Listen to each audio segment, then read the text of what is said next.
Prologue 1. Maria, my childhood sweetheart who had always treated me with cold indifference, suddenly showed up at the door of my classroom. She was wearing a preppy-style dress, her gaze occasionally drifting in this direction, as if she were waiting for someone. When her eyes glanced over here, my heart leapt with excitement. It was obvious. She was here for me. However, just as I was about to go over and talk to her, a figure moved faster than me. Makoto, with a calm face, walked straight past. With just one look, Maria's face lit up with joy, and she eagerly trotted after him. My footsteps froze in place. At that moment, bullet comments popped up out of thin air, mocking me. What's this male supporting role even thinking? How could you possibly compare to the protagonist Makoto? An ordinary, overconfident man like you, better not embarrass yourself. The next bullet comment followed. This male supporting role is a complete clown. Later he'll confess to the second female lead, Maria, only to be instantly rejected and slapped in the face on the spot. I was speechless. I fucking know already. How the hell could I still give her the chance to confess? I'm not stupid. Prologue 2. When people saw the fragile female supporting role setting up a stall on the street, everyone thought I would surely swoop in to redeem her broken self. Instead, drooling, I walked straight up and said, 1 order of grilled noodles, no chili. Grilled noodles refers to a type of snack where cold noodles are placed on an iron plate or charcoal fire to be grilled, and then eaten with added seasonings, she replied. All right, for the next 3 months, I said. 1 order of grilled noodles, no chili, she replied. All right. We repeated this conversation like machines. The bullet comments went wild with laughter. In this male supporting role's eyes, there isn't the slightest desire for beauty, only an obsession with grilled noodles. Who says sticking firmly to your choice isn't a kind of salvation for a street vendor? Ha ha ha. Main text. When I saw Willow at the snack street, she was standing behind a grilled noodles stall, wearing a simple white camisole, her face calm as she watched the hurried passers-by. The stall in front of her was completely empty, which made her look rather pitiful. I saw her, but my attention wasn't on her. It was on the fragrant grilled noodles. Saliva filled my mouth as I hurried forward and said, 1 order of grilled noodles, no chili.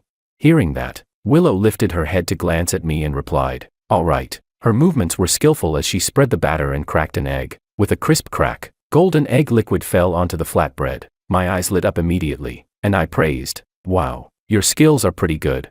The girl's expression didn't change, but her hand trembled. Flipping the noodles too early, the wrapper tore slightly, but she reacted quickly, flipping it back within a second, and lightly hummed. No big problem, I replied. All right. The rest of the cooking went smoothly. After she packed it up, I paid and impatiently took a bite. The wrapper was chewy, the egg fragrant, with chopped scallions on top. Who could understand this? It was absolutely delicious. Originally, I thought that was it. But the next night, I found myself craving that flavor again. I frowned, hesitated for a second, and began to doubt the world itself. This is the drawback of being a supporting character. After one night, everything automatically resets. It's not that I had to eat it. With that thought, I felt justified in going back to the same snack street. It was summer, so the sky was still bright at 5 or 6 o'clock, but vendors were already out early. In the crowd, I instantly spotted that slender figure. The girl was thin, struggling to push her stall through the crowd. I couldn't wait any longer, thought for a moment, then walked over and said, let me help you. Perhaps she hadn't expected to see me again. Willow's gaze lingered on my face for 2 seconds. After a while, she finally spoke. Thank you. Her voice was clear and pure. I grinned, waved my hand, and said, hee hee, it's nothing. I'll take 1 grilled noodles, no chili, she replied. All right. After the stall was pushed back to its original spot, she began making noodles again, spreading the batter and cracking an egg, learning from yesterday's mistake. She didn't flip the wrapper too early this time. I eagerly watched her finish, scanned to pay, and once I got the noodles, I left without another word. Willow was speechless. Over the next 3 months, I often visited her stall. I heard from others that Willow's family wasn't well off. To help support them, she rarely attended evening self-study sessions, choosing instead to sell food at night to make ends meet. The teachers turned a blind eye to it. As for me, I was a day student, so after school I often passed by on my way home. 1 grilled noodles, no chili. All right. 1 order, no chili. All right. 1 order. All right. We repeated this conversation like machines. After a while, whenever I showed up, she would automatically start preparing the noodles, just as I was happily waiting. A bunch of glowing bullet comments suddenly flashed before my eyes. Is this really what the so-called villain looked like as a teenager? She's gorgeous. I'm dying of laughter. I thought this male supporting role would try to redeem her. In his eyes, there's no desire for beauty at all, only a passion for grilled noodles. Who says unwavering choice isn't a form of salvation for a street vendor? Ha ha ha. I blinked, making sure I wasn't hallucinating from hunger. Villain. I looked at Willow again. The girl lowered her head, seriously checking the state of the noodles. Her brows and eyes were cool and distant, partly hidden under her air bangs, adding a faint sense of aloofness. Sensing my gaze, her hand paused. She looked up, her clear eyes shining brightly. I was speechless. Chapter 3. It was only then that I realized, for a girl selling grilled noodles, Willow was far too beautiful. Her eyes were long and narrow, with a small red mole beneath them, adding a touch of seductive charm to her otherwise cool demeanor. She did look a bit like a female villain, but the grilled noodles she made were ridiculously delicious. Smelling the fragrance wafting through the air, I swallowed my saliva and eagerly asked while staring at the noodles, "When will they be ready?" The bullet comments burst into chatter. Ha ha ha. The villain's flirtatious glance wasted on a blind man. That's how our foodie is, he loves beauties, but food always wins. Another comment popped up. This male supporting role is unbelievable. Who eats grilled noodles for 3 months straight? I skimmed over the comments, pursed my lips. No kidding. Seriously, no kidding. These grilled noodles made by the future female villain were truly amazing. Could it be that she became a villain in the future, by smuggling grilled noodles? As I was lost in random thoughts, a clear voice rang out by my ear. It's ready. I snapped back to reality. Looked at the steaming hot grilled noodles placed in front of me, the egg coating on the wrapper golden, sprinkled with black sesame seeds and fresh green scallions, with ham, lettuce, and pork tenderloin faintly visible inside, colorful and appetizing beyond words. I quickly thanked her repeatedly. And before even leaving, I impatiently took a big bite. Fresh off the grill was always the tastiest. Suddenly, I heard a soft laugh. Instinctively, I looked up, just in time to catch a fleeting smile on the girl's face. Seeing me notice, Willow didn't avoid my gaze. For once, she took the initiative to say something other than "all right." She asked, "Is it really that delicious?" I replied, "Yours is really delicious." The words slipped out of my mouth without hesitation. Even a second's delay would have been disrespectful to the grilled noodles in my hands. But Willow seemed to have misunderstood. She stared at me intently, a shimmer of light flickering in her eyes, dazzlingly beautiful. Her lips moved slightly, as if she wanted to say something more. But just then, another customer came over and said, "Give me one with sausage, add egg and bacon too," while scarfing down my noodles. I helped advertise her stall. "The grilled noodles here are super tasty." The customer nodded without suspicion. "Is that so?" Seeing that there were already people at her stall, other passers-by also gathered over. Gradually, more and more customers came to buy. Satisfied, I retreated. Mission accomplished. But I didn't notice. The girl busy spreading the batter looked up again, only to find that I had disappeared into the crowd. Her gaze dimmed quietly. Chapter 4. I didn't take the matter to heart. The next day, I went to school as usual. During a break, I went to get some water and happened to run into Willow. I thought for a moment and pretended not to recognize her. After all, when she sold grilled noodles outside, she always wore a mask. Surely she didn't want her classmates to recognize her at school. So, I walked past her naturally. But Willow's steps faltered slightly. Bullet comments flashed in front of me again. Did Willow just want to say something? LOL. Her lips were puckered so high. George the foodie has eaten her grilled noodles for 3 months straight. How could he not even remember her face? But it doesn't matter anyway. After all, he's just an insignificant male supporting role. I ignored the bullet comments. The day went by quickly, and it was my turn for classroom duty. It was supposed to be me and my deskmate together, but when class ended, I looked around only to see my deskmate Makoto walking out. I instinctively stepped forward to stop him. "Hey man, today's our duty shift, did you forget?" Hearing that, Makoto paused briefly, cast me a cold glance, and said indifferently, "I've got something else to do, I'll leave it to you." With that, he hurried away. I subconsciously wanted to refuse, but before the words could leave my mouth, my gaze froze. Outside the classroom door, a familiar figure appeared in my sight. It was Maria, my childhood friend whom I had grown up with. She wore a preppy-style dress, and just by standing there casually, she carried an otherworldly air. Beside her stood several other girls, whispering about something, but all their eyes drifted this way, as if they were waiting for someone. When her gaze floated over here, my heart raced with excitement and nervousness. Was she here, to find me? My heartbeat quickened inexplicably. I was just about to walk over, but a figure moved faster. Makoto strode forward with a calm face. Maria's eyes lit up instantly. And she waved her hand. Makoto. My footsteps froze on the spot. At that moment, bullet comments mocked me again. What's this male supporting role even thinking? How could you compare to the protagonist Makoto? Just a background character. Better not humiliate yourself. Oh, now I remember. This male supporting role does have a bit of screen time. He's the second female lead's childhood friend, but not much. She'll reject him in seconds. Can't wait to see the second female lead humiliate her overconfident childhood friend. I was speechless. I fucking know already. How the hell could I still give her the chance to confess? I'm not stupid. Chapter 5. Not far away. Makoto didn't even glance at Maria. He walked straight past her, but Maria quickly followed in his steps. I stared. My hand at my side unconsciously clenched into a fist. I had known Maria for 18 years. It seemed like every time, I was the one waiting for her. I carried her school bag, moved her luggage, held her things, while she walked ahead with empty hands. Her pace never slowing. Impatiently urging, hurry up. I would grin foolishly at her, and trot along behind. Back then, I didn't know how to express liking someone. I only knew what online relationship bloggers said, that boys should show gentlemanly manners to girls, gifts, a sense of ceremony, emotional value, all maxed out, at that age of youthful awakening. It was so easy to blindly accept advice without questioning it, but in all these years, I had never seen that look on her face before, so cautious, so expectant, urgent, joyful. Liking someone, after all, is hard to hide. One glance is enough to give it away. I lowered my head. It was impossible not to feel disappointed. Silently, I turned back to the classroom. Today I'd need 2 portions of grilled noodles to comfort my wounded heart.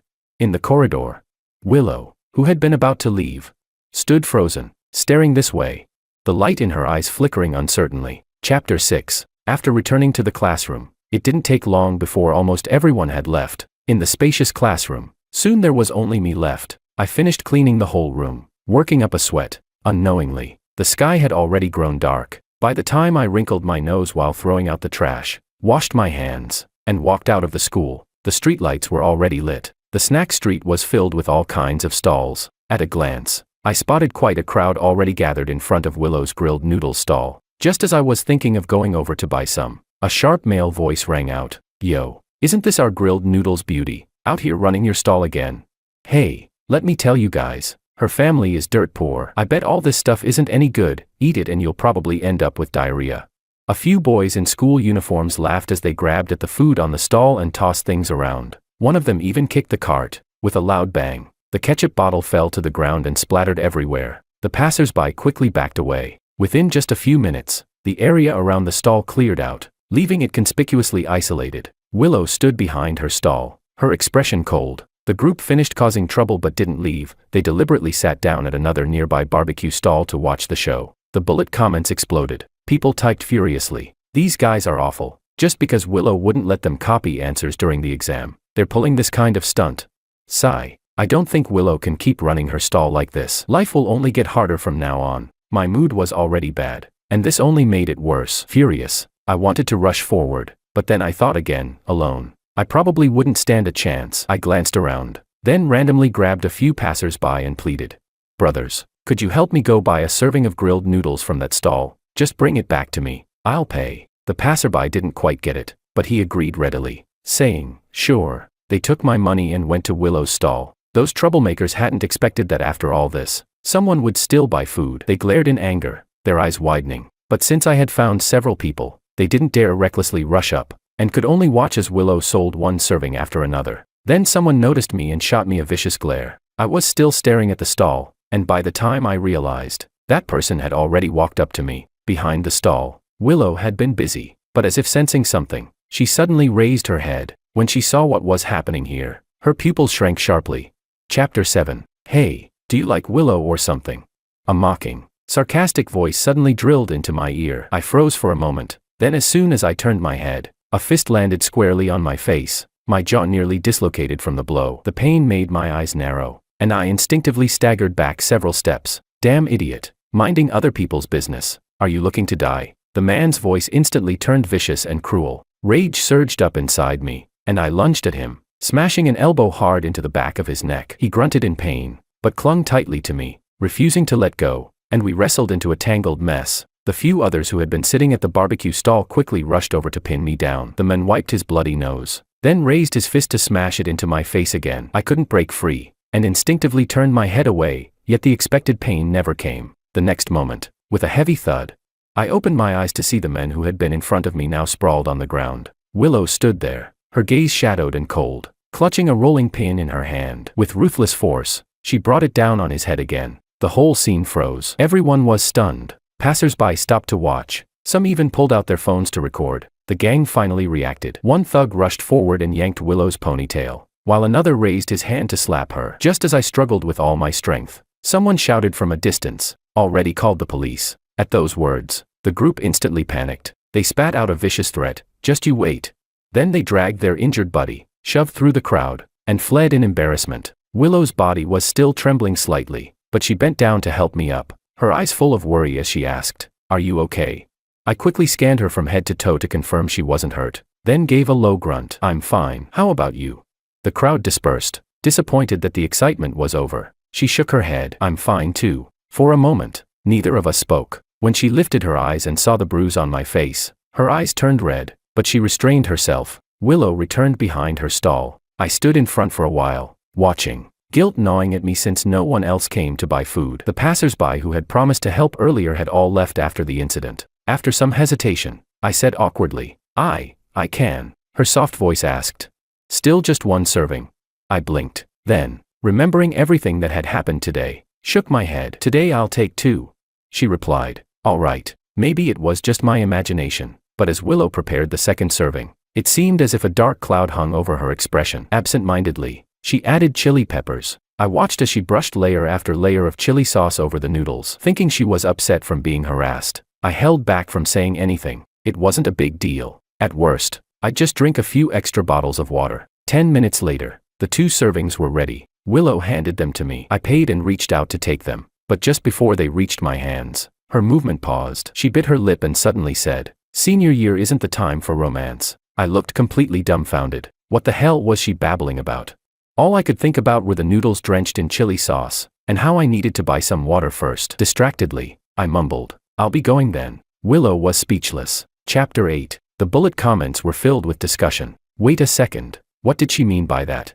Probably just sympathy in misfortune. She likes the male lead, but he doesn't like her. The male supporting role likes the childhood friend, the second female lead, but she doesn't like him. Both of them are loveless. There were also comments like, am I the only one who feels like something's off? I ignored the bullet comments. First, I ate the portion of grilled noodles without chili, then forced myself to finish the spicy one as well. Even though I drank a lot of water, I really wasn't good with spicy food. The next day, after a night's sleep, my throat was completely hoarse, and it still hadn't recovered when I went to school. David. I tried calling a few times, but barely any sound came out. It was break time. The guy in front laughed so hard he nearly fell out of his chair, teasing me. "George, what did you do?" Makoto, sitting next to me, turned his head slightly and said, "Thanks for helping me clean yesterday." I was speechless. No need to thank me, I wasn't that noble, but on the surface, I forced myself to nod, rasping in a hoarse voice, "Don't mention it. After all, it was just a small matter. I wouldn't make a big deal out of it." Makoto fell silent for a moment, then suddenly stood up and walked out. He was always aloof, doing things his own way. I didn't think much of it, but after a while, he came back. The next second, a box of throat lozenges, 2 bottles of cough syrup, and a large cup of hot drink appeared on my desk. I froze. Makoto didn't look at me. He just sat back in his seat, picked up his pen, and began writing quickly. His voice was light as he said, "Consider it a thank you gift." I stared at the things in front of me, then looked up again. In an instant, Makoto's image became so much greater in my eyes. The frustration I had bottled up from yesterday suddenly melted away. He really was the male lead. So righteous, so generous. No wonder Maria liked him.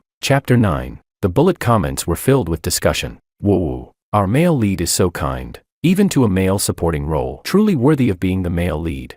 Another comment said, "Why is the male supporting role staring at the male lead like that? Don't tell me he's jealous of him." Others chimed in, "Exactly, he's definitely bottling up bad thoughts again, planning to take revenge on Makoto." As a guy myself, I can't stand men like that. If you like someone, you should give her freedom. Don't think that just because you gave her gifts, she owes you a relationship. If you ask me, holiday presents and daily transfers are things a man should do. If it were the girl I loved, I wouldn't be able to bear letting her suffer any grievance. The next bullet comment replied, "That comment above, don't go too far. She doesn't have to accept if she doesn't want to. What kind of nonsense is wanting both ways?" Seeing the bullet comments, I was a little speechless, but honestly, I did feel some envy toward Makoto. Makoto had good grades, a handsome appearance, and effortlessly won Maria's affection. How could I not mind at all?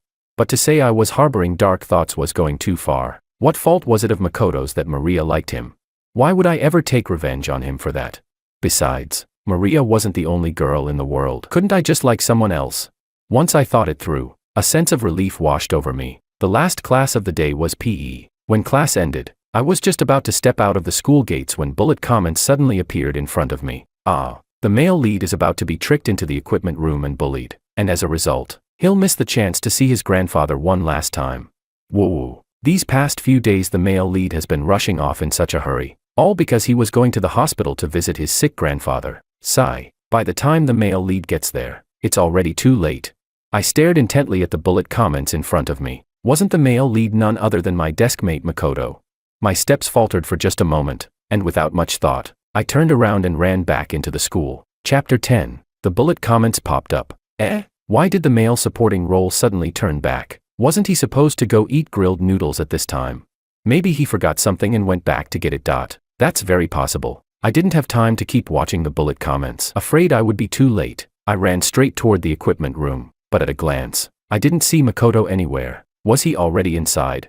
The sun had just set, and dark clouds gathered across the distant sky. It looked like rain was coming any moment. Without thinking further, I rushed to the equipment room. I ran too fast. When I reached the steps, I lost my footing and slipped, tumbling down hard, flat on my back. Pain shot through my knee and ankle so sharply that I couldn't recover for a long time. Sticky blood trickled down from my knee. Now that I was closer, I faintly heard Makoto's trembling voice from inside. "Is anyone out there?" "Yes," I croaked. I forced my hoarse throat to shout back, but it sounded eerie and frightening. Inside, it went quiet for a moment. Then a hesitant voice asked, "George, is that you?" I nodded, then realized he couldn't see me. Feeling foolish, I forced myself up and limped over to pull open the equipment room door. As the door swung open, a strong smell of plastic and earth rushed out. I looked up to see Makoto crouched in the corner. Hearing the noise, he lifted his head. That was when I realized how pale his face was. Cold sweat dripping from his temple as if he were enduring some great pain. The bullet comments came again. "The male lead has claustrophobia. No wonder he looks so bad. Poor male lead. But it's okay. The bright sunshine heroine is about to arrive." Wow. The male supporting role really came to help the male lead. He's actually not a bad guy after all. Claustrophobia. I frowned, limping toward Makoto and asked tentatively, "Are you okay?" He forced a weak smile. "I'm fine, thank you." With that, he struggled to his feet, staggering toward the door. I knew he was heading to see his grandfather, so I didn't stop him. Just then, hurried footsteps echoed from afar, more than one pair. Two girls appeared at the entrance of the equipment room. One I had never seen before, but she was stunningly beautiful. That must have been Freya, the female lead mentioned in the bullet comments. The other was someone I knew well, Maria. Both of them spoke at almost the same time. "Makoto, are you okay?" Makoto frowned, waving his hand as he tried to push himself forward. But before he could take a few steps, he suddenly collapsed forward, losing consciousness. The two girls panicked. Freya rushed to support him, clumsily lifting him and urging, "Let's get him to the hospital." Maria quickly moved to hold up his other arm. I opened my mouth to call her, but my throat failed me. All that came out was a raspy breath. "Maria." It seemed she heard something, because Maria glanced back. But at that exact moment, thunder cracked loudly across the sky. Before I could try again, Maria turned away and said, "Don't get caught in the rain. Let's hurry." Freya replied, "Okay." Their figures quickly disappeared into the misty rain. Chapter 11. The bullet comments scrolled by. Why do I feel like the male supporting role is so pitiful? He clearly came to save the male lead, but everyone ignored him. Well, that's how it is. He's not the protagonist, so he doesn't have the protagonist's halo. Another bullet comment said, "I bet Willow will hear the news and rush to the hospital to see the male lead too. Today George probably won't get to eat any grilled noodles." I hadn't felt sad at first, but when I saw that last comment, I suddenly couldn't hold it in. Was I really that miserable? The last trace of daylight was swallowed by the night. The entire equipment room sank into darkness. Raindrops drifted in, carrying a bone-chilling cold. I hadn't brought an umbrella. With a sigh, I limped into the rain. The water hit me hard, icy and uncomfortable. I headed toward the school gates, but my injured leg made every step slow and painful. Yet, inexplicably, after walking out the gates, I didn't go home right away. Instead, I went to the snack street. Because of the rain, there were very few pedestrians. The scattered food stalls looked dim and lonely. At a glance, I didn't see the familiar stall. My heart sank, as if something had clogged it up. As expected, there would be no grilled noodles for me today. Lowering my head in disappointment, I was about to turn and leave when suddenly I heard the sound of urgent footsteps, not from ahead, but from behind. I turned back cautiously, but when I saw who it was, I froze. Chapter 12. Within just a few minutes, the anxious face of a girl appeared before my eyes. Caught off guard, our gazes collided. In confusion, I said, "Willow." I opened my mouth slightly, looking at the girl in front of me with some surprise. Shouldn't she be at the hospital at this time? Before I could think further, Willow strode quickly toward me. She looked as if she had run all the way. Her long hair was already soaked by the rain. Behind her, the streetlights glowed one after another. Before I could take a closer look, she shoved an umbrella into my hands. Her eyes looked a little tense as she asked, "Was it those guys from last time who came after you again? I just saw you limping." I stared at her blankly, taking quite a while before coming back to my senses. I shook my head and said, No, why are you here?" At my words, the girl froze, staring straight at me. After a long pause, she finally spoke, her voice carrying a faint hint of grievance as she asked, "Why didn't you come to buy grilled noodles? I've been waiting for you for so long." The moment I heard that, my heart trembled slightly. Did that mean she was waiting for me? My heartbeat skipped for a moment. Looking around awkwardly, I asked, "Where's your stall?" She replied, "There were plenty of open spots today, so I found a good one." But then it started raining. She pointed into the distance. Following the direction of her finger, I finally noticed she had changed her location, right at the entrance of the street. Usually, the foot traffic there was heavy. It was a great spot. Unfortunately, it rained. I felt a pang of regret for her, but after thinking a bit, I still told her, "By the way, Makoto seems to be sick." But before I could finish, Willow interrupted, asking, "What happened to your voice?" At that, I looked at her helplessly. The bullet comments burst out. Ha ha ha. Willow's face full of concern. If only she knew she's the culprit. If it weren't for her super spicy grilled noodles, the male supporting role wouldn't have lost his voice today. Another comment said, but Willow abandoned her stall and deliberately ran back to school to look for the male supporting role. Although she didn't catch him, she was truly worried that the male supporting role wouldn't come to buy her grilled noodles. Ha ha ha. The next bullet comment said, "Are you serious with your comment above? You're really impossible to reason with." Willow, not understanding, seemed to think of something. Her eyes dimmed slightly. Then she lowered her gaze and glanced down at me. In a quiet voice, she asked, "Did you hurt your leg? Let me take you to the hospital." I was speechless. If you want to go to the hospital to see Makoto, just say it directly. Why beat around the bush?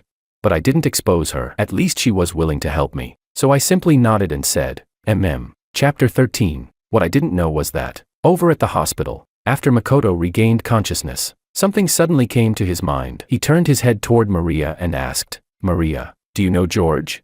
Caught off guard by the sudden mention of George, Maria instinctively distanced herself, replying, "Not really. He's just a neighbor." Hearing this, Makoto didn't think much of it. He only frowned slightly and said, "Just now, George rushed over to help me, but it looked like he fell. It seemed serious. He was limping. I don't know if he made it back yet. Since you're his neighbor, could you check on him for me?" George fell. Maria's brows knitted together, but she quickly replied, "He's tough. I'm sure he's fine. You didn't look well just now. I'll go buy you something to eat." With that, she turned and walked toward the hospital's small convenience store. But after only a few steps, something unusual happened. Maria's footsteps paused. She suddenly remembered, when she was little, every time she fell, as long as she looked back with teary eyes, she would see George's panicked expression. Even if she could stand up right away, he would insist on taking her to the hospital for a checkup. She had no romantic feelings for George, but she had always taken it for granted. But now, just before leaving the equipment room, she thought she had heard someone call her name. At that time, she had turned back, but hadn't seen anyone. Maybe it was because all her attention had been on Makoto. Thinking back now, it was very likely that George had been calling her. The thought made her feel strangely conflicted. But soon, she forced herself to clarity. She thought, George is a grown man. What's a little injury? Pitying a man only brings bad luck for life. With that thought, Maria lifted her foot and continued toward the small store. But after just a few more steps, she suddenly met my eyes head-on. Seeing who was beside me, her gaze wavered slightly. Chapter 14. My right hand was resting on Willow's shoulder. Though her figure was slender, she still supported me as we slowly walked forward. At first, Willow didn't notice Maria. When she saw me stop, She thought it was from pain. Her brows furrowed slightly as she asked, "Can't walk anymore? Should I go find a wheelchair for you?" When I didn't respond, Willow sensed something was off. She turned her head and immediately caught sight of Maria staring at me. Seeing her, Willow's gaze shifted several times, but in the end, she said nothing. I wasn't surprised to run into Maria at the hospital. After all, I'd seen them heading this way earlier. I broke the silence first, asking, "Is Makoto doing better?" Perhaps not expecting me to mention Makoto on my own, Maria's eyes flickered. Her gaze lowered to my knee, where rainwater mixed with streaks of blood, and her expression grew complicated. Pressing her lips together, she finally said, "He's fine. He's with his grandfather." I smiled and replied, "That's good." A weight lifted from my chest. It seemed I had made it in time. My worries hadn't been in vain. Asking a classmate to check on Makoto had, by coincidence, given them the news earlier. After my words fell, silence returned once more. I glanced at Willow from the corner of my eye, wondering to myself, was she planning to go see Makoto too?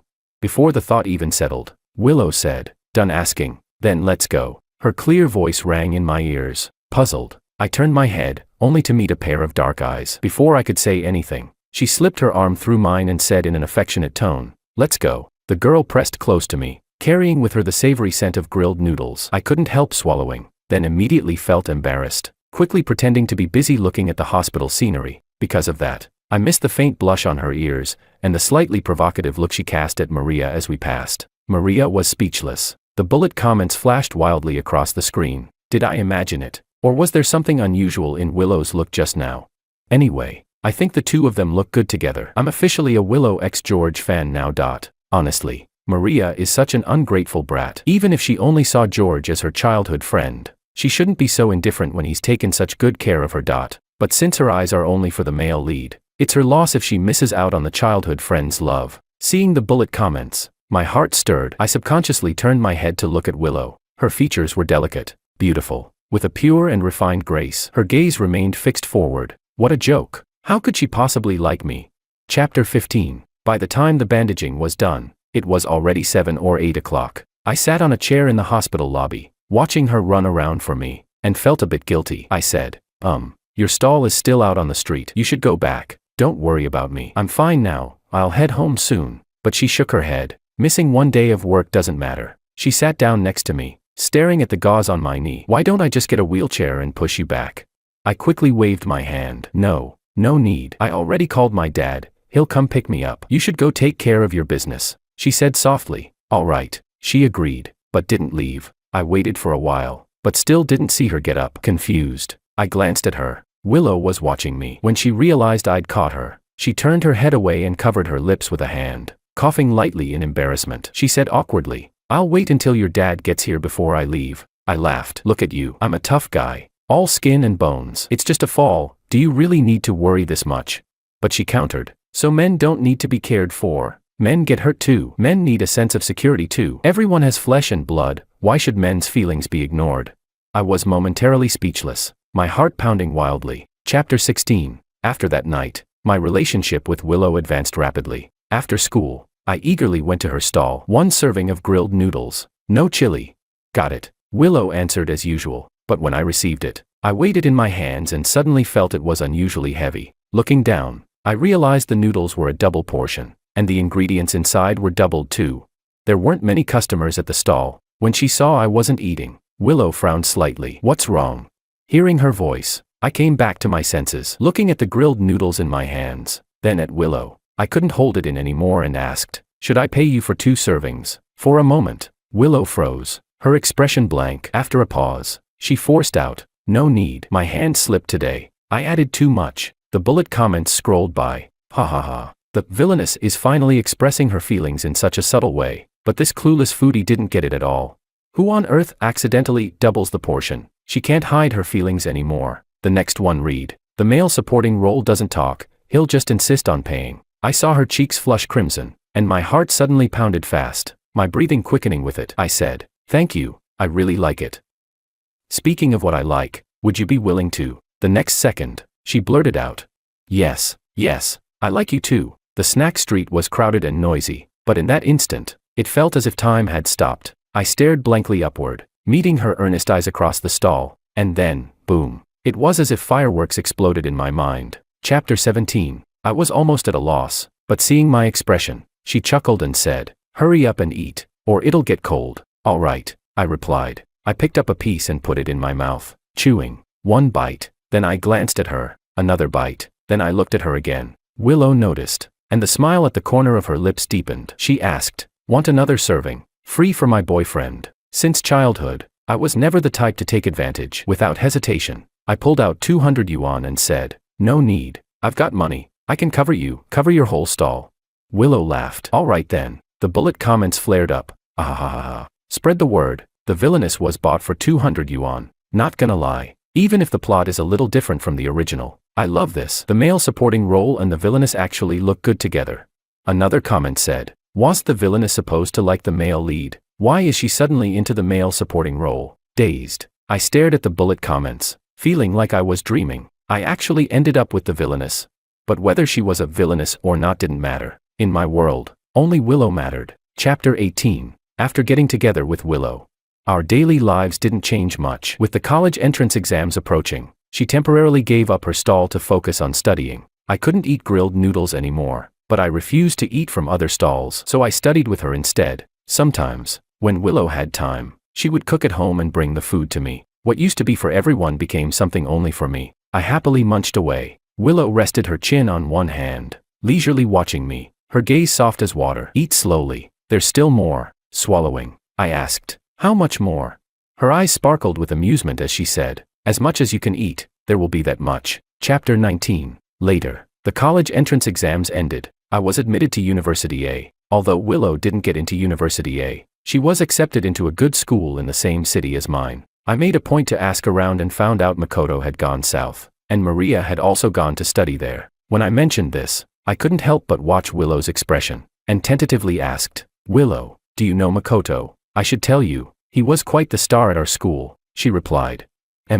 Turning her head, as if knowing what I was thinking. She didn't hide anything. "He helped me once before. If he ever needs my help, I'll return the favor." But I can distinguish between gratitude and love. Gratitude is basic decency, but it never means offering myself in return. Her expression was serious as she spoke, her clear gaze falling straight on me. Then, suddenly standing on tiptoe, she kissed me. "He's a good person, but so are you. You're kind, brave, and sincere. Don't belittle yourself." My heart trembled. Staring at her in a daze, I suddenly smiled knowingly, lowered my head, and kissed her lips. "Thank you." After the kiss, I pinched her cheek and was about to leave, but she hooked her arm around my neck. Her voice turned alluring as she whispered, "Something just passed over my lips." I didn't see clearly. "Do it again." The bullet comments went wild. "Ah, too sweet." I'm waving the flag for the grilled noodles couple.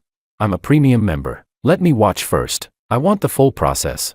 Chapter 20. College life was busy and fulfilling. I heard that Makoto didn't end up with either Freya or Maria. He devoted himself to medical research, determined to develop a special medicine to treat the same illness his grandfather had suffered from. Maria stayed by his side all along, but their relationship never progressed further. But I no longer cared. I was busy building my own business. Of course, not in the grilled noodles trade. I majored in artificial intelligence, and the intelligent program I developed became a nationwide sensation as soon as it launched. Still, when I came home, I could always eat the grilled noodles Willow made just for me. Smelling the aroma as I entered the house, I wrapped her in my arms. Looking at the noodles simmering in the pot, I couldn't stop drooling. I praised, "Yours are still the best." Willow's lips curved slightly as she replied, After dinner, her soul-stirring, seductive gaze fell upon me. I immediately sensed trouble and quickly said I needed to work late. But the next second, she straddled my lap, lightly biting her finger. With eyes full of alluring charm, she whispered, "You're full. Now it's my turn to eat." Life was simple and ordinary, yet it was the very dream Willow had once longed for endlessly. A life she thought she could never reach.